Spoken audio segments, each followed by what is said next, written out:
oo ilaahay siduu kuu eegayay siduu kuula joogay siduu kuu ilaalinayay siduu kuu maamulayay aayaadka quraankiina waa saas oo kale awoodaha ilaahay adiga ka muuqanaya caalamkan ka muuqanaya markaad akhridana ilaahay waad arkaysa ilaahayna waad baranaysa markaad intaas oo dhan isu geyso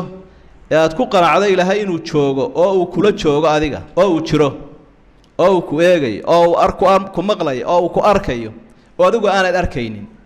intaa markaad isu geyso waxa ka dhalanaya hadaad intaa ku qanacdo inaad ka edabsatay ilaahay subxaanahu wa tacaala barashada aad ilaahay baratay waxay keenaysaa inaad ka edabsato oo waxaynu naqaanaa ninka madaxda maalan ee qofku u shaqaynayo markuu la joogo iyo markuu ka maqan yahay bani aadamku isku si uma shaqeeyaan intaa uu la joogo ee ishiisu ay arkayso wuu iska dhisaa wuu gebgebleeyaa kolba dhan buu cararaa wixii laga doonayo ku dadaalaa laakiin markuu qofkii ka tago sidii hore ma noqdo haddaba ilaahay wuxuu kaga duwan yahay addoomihiisa kani hadduu kula joogo markii hore iska dhisaysay ilaahay isagu marnaba kaama tegayo wa huwa macakum mar walba wuu idin weheliyaa ilaahay wuxuu kaga duwan yahay cid kalood iska eegi lahayd oo makhluuq ahba weliba qalbigaagu eegaya qalbigaaga ayuu eegayaa oo aan cid kale arkaynin rabbi subxaanahu wa tacaala iska daa qowlkaaga iyo ficilkaaga laakiin qalbigaagu akhriyaya muuqaalkaaga iyo maqaalkaaga iyo macnawiyaadkaaga waa isugu mid ilaahay subxaanahu wa tacaala marka qofku heerkaa uu gaadho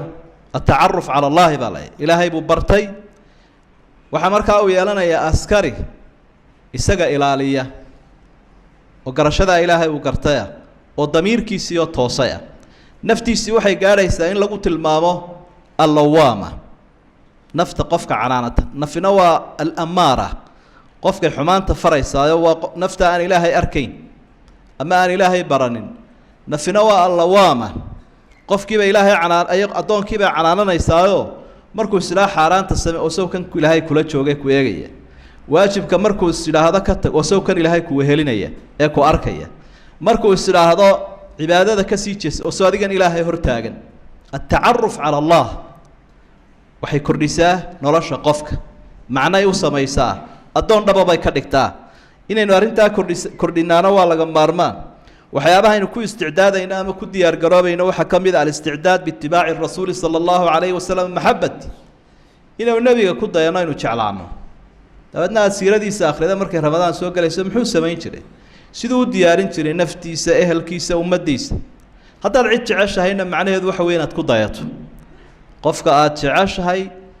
waxaa run ka dhigaya jacaylkiisa inaad ku dayato waxaynu ku diyaar garoobaynaa afraad almuxaasaba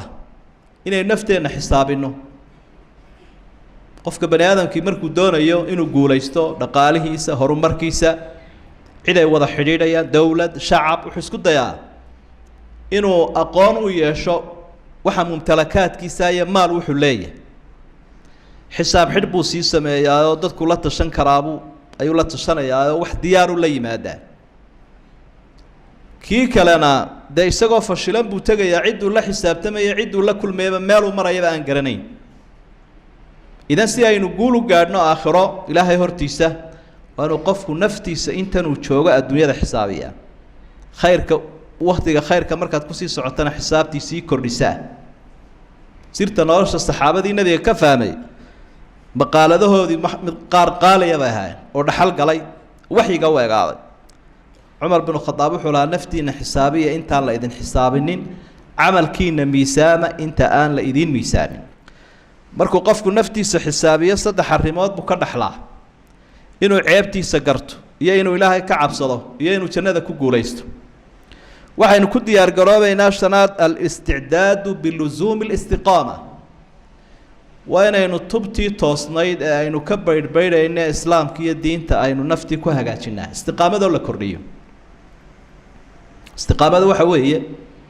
hadafkaaga iyo muraadkaaga iyo meeshii yoolkaagu ahaa aad ku socotay oo aanad ka baydhbaydhin tusaale haddaynu soo qaadanno maalan qof baa waxaa la yidhi waxaad la kulmaysaa boqor hebel magaalo heblaaye ayuu joogaa